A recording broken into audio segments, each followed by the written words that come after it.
Hello friends, नमस्कार। मेरा नाम है Ravi. Desire academy YouTube channel में आप सबका हार्दिक स्वागत है। आज मैं आपके लिए लेके आया हूँ रियल एनालिसिस का बहुत ही इंपॉर्टेंट टॉपिक जो है सीक्वेंस। ये जो है टॉपिक वो CSIR नेट गेट और इंजीनियरिंग मैथमेटिक्स में भी आता है, साथ साथ BSc और MSc में रियल एनालिसिस के तौर पे उसका एक टॉपिक से वो पढ़ा जाता है। तो ये है इम्पोर्टेंट टॉपिक रियल एनालिसिस का। साथ साथ रियल एनालिसिस जो है उसके लिमिट, कंटिन्यूटी और डिफरेंशिएबिलिटी वाले जो भी टॉपिक्स है या जो भी चैप्टर्स है वो भी हम सीक्वेंस से सीख सकते हैं। तो बहुत सारी चीज़ें हैं जो सीक्वेंस के साथ जुड़ी हुई है, वो हमें यहाँ पे सीखने को मिलेगी। तो आज मैं यहाँ पे स्टार्ट करने वाला हूँ सीक्वेंस का, क्या है सीक्वेंस और क्या है उसका रेंज सेट वगैरह वगैरह। तो चलिए स्टार्ट करते हैं हमारा ये lecture. So first of all समझते हैं कि सीक्वेंस क्या है। तो देखिए, मैं यहाँ पे सीक्वेंस जो है वर्ड वो बोला जाता है एक आइडिया कन्वे करने के लिए कि थिंग्स मतलब कि जो भी चीज़ें हैं वो एक ऑर्डर में अरेंज है। ठीक है, ऑर्डर में अरेंज है मतलब कि वहाँ पे कोई फर्स्ट टर्म हो सकता है, कोई सेकंड हो सकता है, कोई थर्ड हो सकता है। मतलब कि जो भी आपके पास टर्म्स है उसका सक्सेसर आपके पास होगा।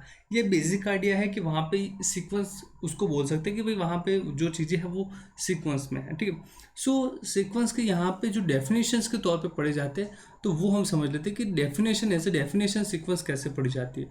सो सीक्वेंस की डेफिनेशन है वो जो है सीक्वेंस क्या है, फंक्शन है। फंक्शन है जिसका डोमेन क्या होता है, सेट ऑफ नेचुरल नंबर्स होता है एंड वेयर रेंज में बी एनी सेट। मतलब कि कोई भी सेट जो है वो आपकी रेंज सेट हो सकता है। देखिए यहाँ पे मैंने कहा कि भाई फंक्शंस होगा।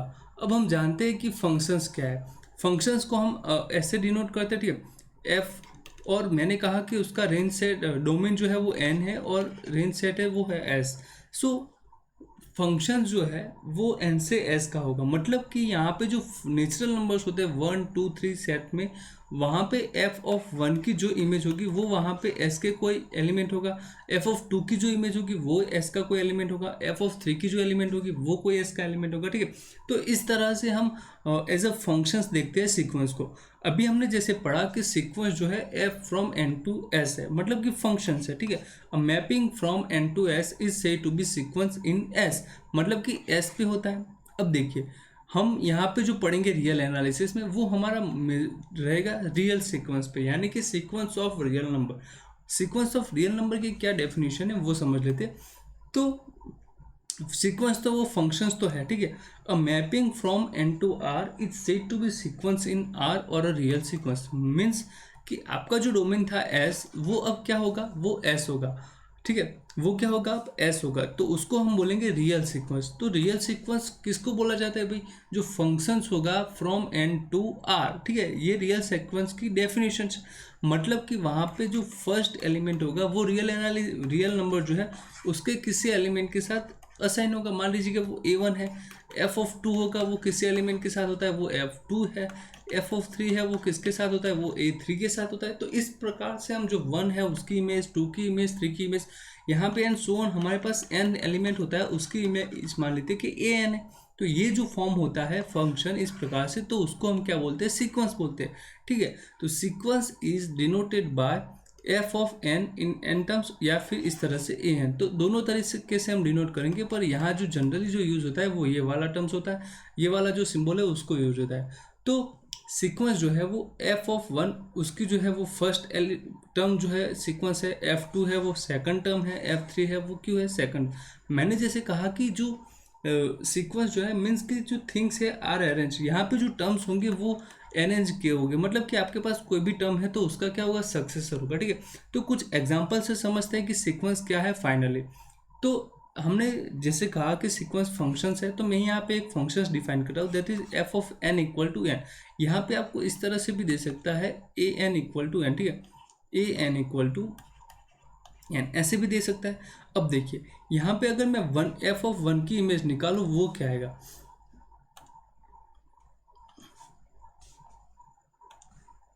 ठीक है। अगर मैं यहाँ पे एफ ऑफ 1 की इमेज निकालने की कोशिश करता हूँ, ये जो फर्स्ट एग्जांपल है उसके लिए, तो वहाँ पे ए वन क्या होगा, मेरा 1 होगा। A2 क्या होगा, वो मेरा 2 होगा। A3 जो होगा वो क्या होगा, 3 होगा, एंड सो ऑन। अगर मैं निकालूँ कि ए एन जो है वो क्या होगा, एन। और आगे भी बढ़ेगा, n+1 के लिए भी n+1 होगा, ऐसी इमेज होगी। तो यहाँ पे जो हमारी सीक्वेंस होती है वो है ए है, इस तो ऐसे डिनोट किया जाता है, ठीक है। इसको जब मैं ऐसे क्लिक करूँ, ठीक है, तो वो पूरा एक्सपांड हो जाएगा A1 A2 A3 N N N so on. तो A1 क्या है हमारा 1 है, A2 है 2, A3 है 3, A4 है 4 एंड सो वन। तो इस तरह से सीक्वेंस जो है वो चलती रहती है। तो ये जो है मैं यहाँ पे ऐसे एक्सप्लेन करने की कोशिश कर रहा हूँ। तो सीक्वेंस जो है ऐसे फॉर्म होते हैं, ठीक है। आपको एक फंक्शन दिया जाता है या फिर nth टर्म भी बोल सकते हैं कि आपको nth टर्म दिया जाता है, वहाँ से आपको फर्स्ट टर्म सेकंड टर्म ऐसे निकालना होता है।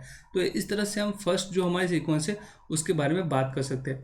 अब मैं यहाँ पे बात करूँ, अगर सेकंड टर्म जो है हमारा, मतलब कि जो सेकंड सीक्वेंस है वो है हमारे पास f(n) equal to n/n 1+n, यानी कि उसको हम अगर an से डिनोट करें तो वो जो जनरेट हो, मतलब सीक्वेंस जो है वो है n/1+n, ठीक है। सो यहाँ पे देखिए, अगर मैं यहाँ से a1 की बात करता हूँ, ठीक है। सो यहाँ से अगर मैं a1 की बात करता हूँ, यानी कि n की जगह पे 1 पुट कर दूँ, तो वो हो जाएगा 1/1+1, दैट इज 1/2। अगर यहाँ से मैं a2 की बात करूँ तो वो हो जाएगा 2/1+2, तो वो हो जाएगा 2/3, ठीक है। सिमिलरली अगर 3 के लिए भी हम कैसे कह सकते हैं, तो a3 जो होगा वो होगा 3/1+3, दैट इज 1/4। तो यहाँ पे जो ये सीक्वेंस फॉर्म हुई उसका फर्स्ट टर्म, सेकंड टर्म और जो थर्ड टर्म है एंड सो ऑन, यहाँ पे n टर्म होगा, n+1 भी मिल जाएगा हमें। तो ये जो होता है a1 क्या है आपके पास 1/2, और जो a2 है वो है 2/3, a3 जो है वो 3/4 and so on. nth term क्या है n/n+1 एंड सो ऑन। सो ये जो है सीक्वेंस होगी, यानी कि ये जो फंक्शंस, ये जो आपको फंक्शंस दिया है उससे आपको इस प्रकार के फॉर्मेट में सीक्वेंस मिलेगी, ठीक है। तो यहाँ पे ये जो है फर्स्ट टर्म है, ये सेकंड टर्म है, ये थर्ड टर्म है, ऐसे ऐसे टर्म्स हमें मिल सकते हैं।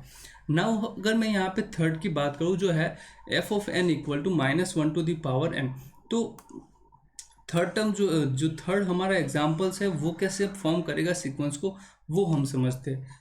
तो हमारे पास जो यहाँ पे सीक्वेंस है third, that is f(n) equal to -1/1, इसको हम an भी बोल सकते हैं, ठीक है। तो ऐसे ये जनरेट होती है। सो -1/n जो है, सो अगर मैं यहाँ पे 1 पुट करूँ तो -1 की क्या आएगी 1 पावर, दैट इज -1। a2 में पुट करूँ तो वो है -1², दैट इज +1, और a3 पुट करूँ तो वो है -1³ इक्वल टू -1, दैट इज यहाँ पे जो an है उसकी वैल्यू है -1 जब क्या हो जाए आपका n ऑड हो जाए, और वो है +1 जब आपका n क्या हो जाए, n हो जाए इवन। दैट इज an से जो हमारी सीक्वेंस बनेगी वो बनेगी -1 +1 -1 एंड +1, ठीक है, एंड सो ऑन। तो यहाँ पे आपके पास ऐसी सीक्वेंस आएगी -1 +1 -1 +1, ठीक है। तो यहाँ पे ये फर्स्ट टर्म है, सेकंड टर्म है, ये फर्स्ट है, ये सेकंड टर्म है, ये थर्ड टर्म है। तो ऐसे हम फॉर्म कर सकते हैं सीक्वेंस को। सो मैं यहाँ पे आपको सीक्वेंस के जो कुछ एग्जांपल्स है उससे ये सिखाने की कोशिश कर रहा हूँ कि सीक्वेंस कैसे फॉर्म होती है, क्या होता है फर्स्ट टर्म, क्या होता है एंड टर्म वगैरह वगैरह। नाउ अब हमारे पास जो फोर्थ एग्जाम्पल है वो हम देखते हैं। इस एग्जाम्पल्स ये जो 4 है उससे हम आगे भी कुछ सीखेंगे रेंज ऑफ सीक्वेंस के बारे में, तो वो वहाँ पे भी हम यहाँ पे काम करेंगे। सो हमारे पास यहाँ पे जो फोर्थ एग्जाम्पल है वो है fn, that is equal to an which is sin n π/2, ठीक है, sin n π/2। अब मैं देखिए यहाँ पे अगर a1 पुट करता हूँ, दैट इज sin π/2, तो sin π/2 की वैल्यू क्या है 1 है, ठीक है। अगर मैं यहाँ पे a2 पुट करता हूँ तो मेरे पास आएगा sin 2π/2, दैट इज sin पाई, और sin पाई पे वैल्यू क्या होती है 0 होती है। अब मैं यहाँ पे a3 पुट करूँगा तो वो हो जाएगा sin 3π/2, तो sin 3π/2 की वैल्यू क्या है वो -1 होती है। और अगर मैं यहाँ पे a4 पुट कर रहा हूँ तो मेरे पास आएगा sin 4π/2, दैट इज sin 2π, यहाँ से हो जाएगा, और sin 2π की वैल्यू भी क्या होती है 0 होती है। अगेन अगर मैं यहाँ पे a5 पुट करूँगा तो मेरे पास आएगा sin 5π/2, that is equal to sine again π/2, और उसकी वैल्यू भी क्या हो गया 1। सो यहाँ पे जो मेरे पास सीक्वेंस है, तो उसका फर्स्ट टर्म क्या है 1 है, सेकंड टर्म्स क्या है यहाँ पे 0, थर्ड टर्म है -1, fourth term again 0, fifth term है वो 1। मतलब कि हमारी जो सीक्वेंस है वो इसी तरह के फॉर्म में अभी रिपीट करेगी। अब 1 है तो sin 6π/2 होगा, वहाँ पे 0 आएगा, अगेन sin 7π/2 पे -1 आएगा, ऐसे ऐसे आएगा। मतलब कि हमारी सीक्वेंस जो है वो ऐसे फॉर्म होगी। ठीक है, तो सीक्वेंस क्या है, सीक्वेंस कैसे फॉर्म होती है, कैसे हम उसको डिनोट करते हैं, वो अभी हमने समझ लिया। ठीक है, सीक्वेंस जो है वो क्या है, फंक्शन है, वो इस तरह से फॉर्म होती है, first term, second term, third term. Sequence का जो डोमेन होता है वो एन होता है, यानी कि सेट ऑफ नेचुरल नंबर। और रियल सीक्वेंस की बात करें तो उसका कोडोमेन होता है आर या फिर आर का सबसेट। ठीक है, और यहाँ पे जो एन है वो जरूरी नहीं है कि आपके पास सेट ऑफ नेचुरल नंबर भी हो। ठीक है, आपको जो है फंक्शन जो है यहाँ पे किसी नेचुरल नंबर का सबसेट होता है, उसके लिए भी डिफाइन करनी हो सकती है। ठीक है, तो वहाँ पे भी हम देखेंगे कि जब सबसीक्वेंस वाला टॉपिक पढ़ेंगे तो वहाँ पे हम नेचुरल नंबर का कोई सबसेट लेंगे और वहाँ पे हम सीक्वेंस डिफाइन करेंगे। तो आपको ये नहीं है कि भाई वो नेचुरल नंबर ही होना चाहिए। ठीक है, बेसिकली जो है वो नेचुरल नंबर हो सकता है या फिर नेचुरल नंबर का सबसेट हो सकता है। तो वो बहुत ही इंपॉर्टेंट है, आप याद रखिएगा। हम वहाँ पे जब सब सीक्वेंस पढ़ेंगे तो वहाँ पे इसका जिक्र दोबारा करेंगे कि क्या है नेचुरल नंबर, जो फंक्शंस की डेफिनेशन क्या है वो।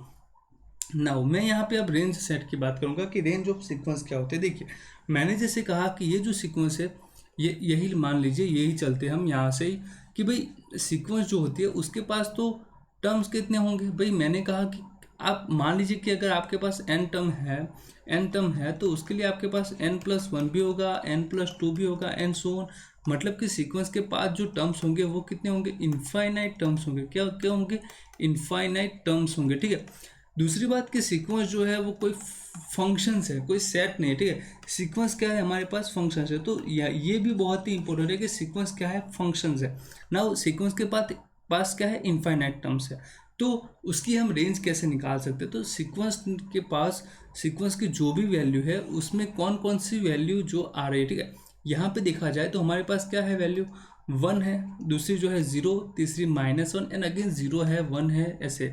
तो यहाँ से मैं एक रेंज, एक जो है डिस्टिंक्ट टर्म का एक सेट बनाऊँ जो कि है 1, दूसरा जो है 0 और है -1। ठीक है, तो सीक्वेंस के जो भी टर्म्स आ रहे हैं उसका मैं एक सेट बनाऊँ जो कि सीक्वेंस की जो भी वैल्यू है उसका अगर मैं एक सेट बनाऊँ तो मेरे पास ये बनेगा। अगेन अगर मैं यहाँ से 0 पे आऊँगा तो वो भी मेरे पास है, 1 भी है। तो ये जो हो गया मेरा एक सेट बना। क्या है कि सीक्वेंस ने ये जो वैल्यू है वो उसने क्या है धारण किया। मतलब कि सीक्वेंस के पास ऐसी ऐसी वैल्यू है किसी भी टर्म्स के लिए। ठीक है, नाउ तो अब हम चलते हैं उसकी डेफिनेशंस की तरफ। क्या है range of sequence. Now sequence जो है वो क्या है, फंक्शन है, कहाँ से, एंड से R. So the distinct terms of a sequence is called the range of sequence. मतलब कि सीक्वेंस जो है उसके जो टर्म्स है हमारे पास A1, A2, A3 and so on. तो ये जो वैल्यू है वहाँ पे जो सीक्वेंस की जो वैल्यू है A1 पे क्या वैल्यू है, A2 पे क्या है, A3 पे क्या है, ये जो वैल्यू है अगर ये डिस्टिंक्ट है, अगर और उनका मैं एक सेट बनाऊं, ठीक है, तो वो जो बनेगा उसको हम बोलेंगे रेंज। तो उसको हम क्या बोलेंगे, रेंज। तो ये बहुत ही इंपॉर्टेंट हो गया आपके लिए कि रेंज हम कैसे निकाल सकते हैं किसी भी सीक्वेंस के लिए। और रेंज जो होगा वो क्या होगी, एक सेट होगा। क्या होगा, रेंज सेट होगा। ठीक है, रेंज क्या होती है, एक सेट होती है। तो वो भी बहुत ही इंपॉर्टेंट है। मान लीजिए हमारे पास एक एग्जाम्पल है, फंक्शन है या फिर सीक्वेंस है fn = -1⁻n। ठीक है, तो वहाँ पे क्या होता है, -1 + 1 -1 + 1। सो यहाँ पे अगर मैं उसकी रेंज निकालूँ तो क्या है कि भाई फर्स्ट टर्म के लिए जो है वो क्या है आपका, यहाँ से निकालो कि फर्स्ट टर्म्स क्या है, तो वो है -1। सेकंड टर्म क्या है, +1। तो डिस्टिंक्ट टर्म जो होते हैं उसके सीक्वेंस के उसका एक सेट बनाऊँ, वो हो जाएगी रेंज। तो यहाँ पे अगर थर्ड टर्म देखा जाए तो -1 है, फोर्थ अगेन 1 है। तो यही हमारे पास होगा डिस्टिंक्ट टर्म का जो भी सीक्वेंस है उसके डिस्टिंक्ट टर्म्स क्या होंगे, -1 और 1। उसका मैं एक सेट बना दूँ तो वो हो जाएगी रेंज ऑफ -1⁻n। ठीक है, तो -1⁻n जो है उसकी रेंज क्या हो सकती है, -1 एंड 1। अगेन हमने यहाँ पे एक सीक्वेंस देखी थी 1/2 fn = n/n+1। नाउ देखिए यहाँ पे जो मेरी सीक्वेंस है वो है n/n+1। अगर मैं n की अलग अलग वैल्यू पुट कर रहा हूँ, ठीक है, l की जब भी डिस्टिंक्ट वैल्यू है तो उसके लिए मेरे पास अलग अलग टर्म्स आ रहा है। A1 के लिए मेरे पास आ रहा है 1/2, A2 के लिए मेरे पास आ रहा है 2/3, A3 के लिए मेरे पास आ रहा है 3/4, A5 के लिए मेरे पास आ रहा है A4 के लिए जो मेरे पास आ रहा है वो है 4/5, यानी कि हर टर्म की वैल्यू कैसी है, डिस्टिंक्ट है। इसका मतलब कि यहाँ पे जो डिस्टिंक्ट की जो सेट है, वो जो सीक्वेंस है, उसकी रेंज क्या होगी, वो पूरा टर्म्स हो जाएगा। मतलब कि सीक्वेंस के हर एक टर्म्स जो है वो उसकी रेंज में आ जाएंगे। तो ये हमारी क्या हो जाएगी, रेंज हो जाएगी पूरी की पूरी जो सीक्वेंस के सभी टर्म्स। नाउ अगेन देखिए, हमारे पास जो फंक्शंस है, मतलब सीक्वेंस है, वो है sin n π/2। नाउ जब हमने बात की थी sin n π/2 की सीक्वेंस के बारे में, तो हमने देखा था कि भाई sin n π/2 जो है वो कौन कौन से टर्म्स उसके सीक्वेंस में आ सकते हैं। यानी फिर जो sin n π/2 है उसका फर्स्ट टर्म क्या हो सकता है, हमने देखा था वो हो सकता है 1। क्यों? क्योंकि अगर मैं n की जगह पे 1 पुट करूँगा तो sin π/2 दैट इज़ 1। अगेन दूसरा टर्म है वो 0, अगेन -1 0 -1 0 -1। तो यहाँ पे अगर मैं एक सेट बनाता हूँ कि सीक्वेंस के जो डिस्टिंक्ट टर्म है उसका एक सेट बनाया जाए, तो वो होता है 1, दूसरा है 0, थर्ड जो है वो है -1, फोर्थ जो है वो 0 है। तो ये है, ठीक है। और ये जो है वो क्या है, रेंज है आपकी, किसकी, रेंज ऑफ sin n π/2, उसकी क्या है, आपकी रेंज है। तो ये है बहुत ही important topic, range of sequence निकालना। तो यहाँ से एक बात और आप देखें, तो जैसे हमने देखा कि भाई सीक्वेंस जो है उसके कितने टर्म्स होते हैं, इनफाइनाइट टर्म्स होते हैं, ठीक है। सो सीक्वेंस के तो कितने टर्म्स है, इनफाइनाइट टर्म। पर क्या सीक्वेंस के पास इनफाइनाइट रेंज है, ठीक है। सीक्वेंस की रेंज जो है वो इनफाइनाइट हुई ज़रूरी है, ये नहीं ज़रूरी है। क्यों? क्योंकि हमने जब यहाँ पे फर्स्ट एग्जांपल देखा था तो उसके पास जो रेंज थी वो क्या थी, -1 और 1 थी, ठीक है। दूसरा जो देखा उसमें बहुत सारे टर्म्स है, मतलब कि यहाँ पे जो है वो सीक्वेंस की रेंज कैसी, फाइनाइट है। आप देख सकते हैं -1 और 1। यहाँ पे हम देखें तो 1/2, 2/3, 3/4, बहुत सारे नंबर्स है, ठीक है। तो वो यहाँ पे है, तो यहाँ पे क्या है, इनफाइनाइट है, ठीक है। यहाँ पे अगेन देखा जाए तो उसकी रेंज क्या है, 1 0 एंड -1, तो वो अगेन कैसे है, फाइनाइट है। सो range of sequence is may be finite and may be infinite, ठीक है। दोनों हो सकते हैं, फाइनाइट भी हो सकती है और इनफाइनाइट भी हो सकती है। अभी हम फाइनाइट और इनफाइनाइट में देखें तो वो काउंटेबली इनफाइनाइट है या अनकाउंटेबल है, ठीक है। मतलब काउंट कर सकते हैं या नहीं। तो देखिए, मैं यहाँ पे एक सीक्वेंस लेके आता हूँ कि जिससे हमें पता चल जाएगा कि सीक्वेंस के पास जो सीक्वेंस की जो रेंज होती है वो कैसी हो सकती है। सो हमारे पास ये जो सीक्वेंस का टर्म्स है n/n+1 वाला, तो वहाँ पे तो हमें पता चल जाएगा भाई सीक्वेंस जो है वो कैसी है, काउंटेबल है। मतलब जो रेंज ऑफ सीक्वेंस क्या हो सकती है, फाइनाइट एंड इनफाइनाइट हो सकती है। मेरे पास हमने एक एग्जांपल किया था जो हमने एग्जांपल किया था वो था मेरे पास f(n) = n। यानी कि अगर 1 पे फर्स्ट टर्म आएगा 1, सेकंड टर्म आएगा 2, थर्ड टर्म आएगा 3, फोर्थ टर्म आएगा 4 एंड सो ऑन, ठीक है। यानी कि ये जो सीक्वेंस है उसकी रेंज कैसे काउंटेबल है, तो यहाँ पे काउंटेबल इनफाइनाइट भी हो सकती है range of a sequence. Now एक टर्म्स है जो कि है कांस्टेंट सीक्वेंस का, और वो सीख के हम हमारा आज का ये लेक्चर जो है वो यहाँ पे ही खत्म करेंगे।